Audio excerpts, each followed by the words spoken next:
Masjid Quba. Masjid Quba merupakan salah satu masjid penting untuk didatangi karena selain memiliki nilai sejarah, masjid ini juga mempunyai kedudukan mulia di sisi Allah dan Rasul-Nya. Nama Masjid Quba telah disebutkan dalam Al-Quran sebagaimana difirmankan Allah, لا تقم فيه أبدا لمسجد أسس على التقوى من أول يوم أحق أن تقوم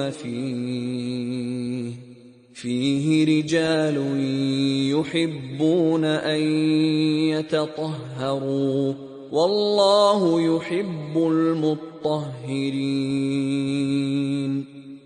sesungguhnya masjid yang didirikan atas dasar takwa, Masjid Quba, sejak hari pertama adalah lebih patut kamu sholat di dalamnya. Di dalam masjid itu ada orang-orang yang ingin membersihkan diri dan sesungguhnya Allah menyukai orang-orang yang bersih. Surat At-Taubah ayat 108. Ketika Rasul hijrah dari Mekah ke Madinah, pertama kali sampai di Madinah, beliau singgah di rumah Kulsum bin Ham.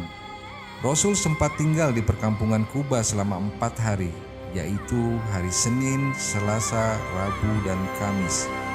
Ketika berada di perkampungan Quba, beliau membangun masjid tepatnya pada hari Senin tanggal 8 Rabiul Awal tahun 1 Hijriah. Masjid ini merupakan masjid pertama yang dibangun oleh Rasul. Masjid ini dibangun di atas tanah wakaf milik Kulsum bin Hamdan bin Umru al-Khais. Mulanya tanah ini digunakan sebagai tempat untuk menjemur kurma. Ada yang mengatakan sahabat yang memiliki peranan penting dalam pembangunan masjid ini adalah Ammar bin Yasir, karena beliau yang pertama mengusulkan untuk dibuatkan tempat berteduh bagi Rasul selama di perkampungan Quba. Lokasi masjid ini sekitar 7 km dari Masjid Nabawi, terletak di kaki bukit dengan telaga mengalirkan air jernih yang menyuburkan pepohonan dan kebun-kebun di sekitarnya. Di dalam masjid itu sendiri terdapat sumur yang nisbatkan kepada Abu Ayyub al-Ansari, Rasul yang meletakkan batu pertamanya, lalu dibantu oleh Abu Bakar, Umar dan Hamzah serta sahabat lainnya.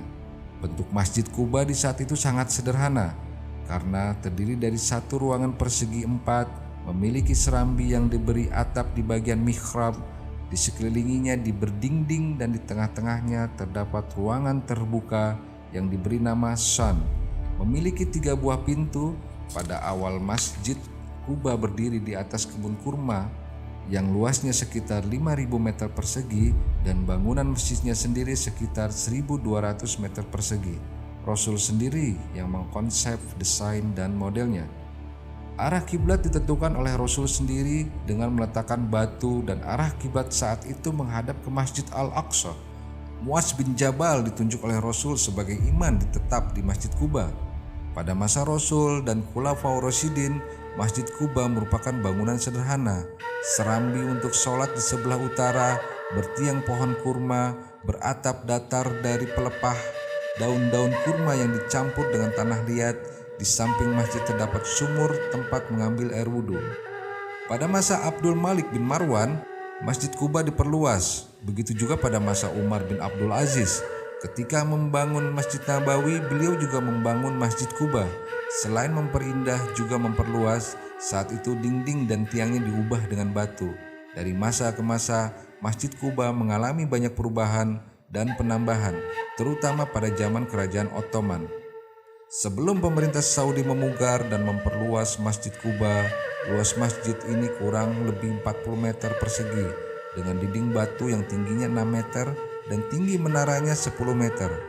Tempat kubahnya disebut Mabrakum Nagah atau tempat unta Nabi menelungkup pada kedatangannya pertama kali di desa Quba. Sedang mihrabnya diberi nama Taqatul Khashab.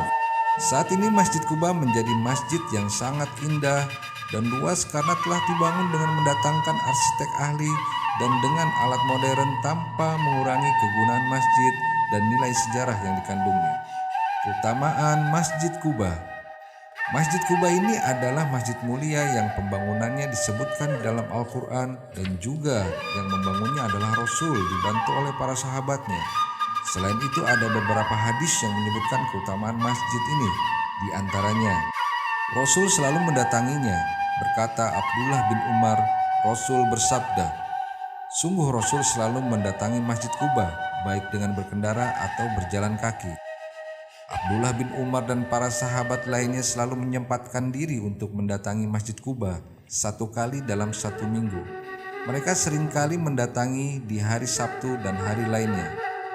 Sholat di dalamnya seperti umroh, berkata Usaid bin Zuhair, Rasul bersabda, sholat di Masjid Quba seperti umroh. Salh bin Hunayb mengatakan Rasul bersabda, barang siapa yang bersuci di dalamnya, kemudian mendatangi Masjid Quba, lalu dia mendirikan sholat di dalamnya, maka baginya seperti pahala ibadah umroh. Lebih disukai dari Baitul Maqdis, berkata Am dan Aisyah binti Sa'ad, kami telah mendengar dari ayah kami, beliau berkata, sholat di Masjid Quba lebih aku sukai daripada sholat di Masjid Baitul Maqdis. Bagi para jamaah yang mendatangi kota Madinah, dianjurkan untuk mendatangi Masjid Quba dan mendirikan sholat sunnah di dalamnya, 2 rakaat atau 4 rakaat. Setelah itu tidak mengapa baginya untuk berdoa dengan apa yang diinginkannya.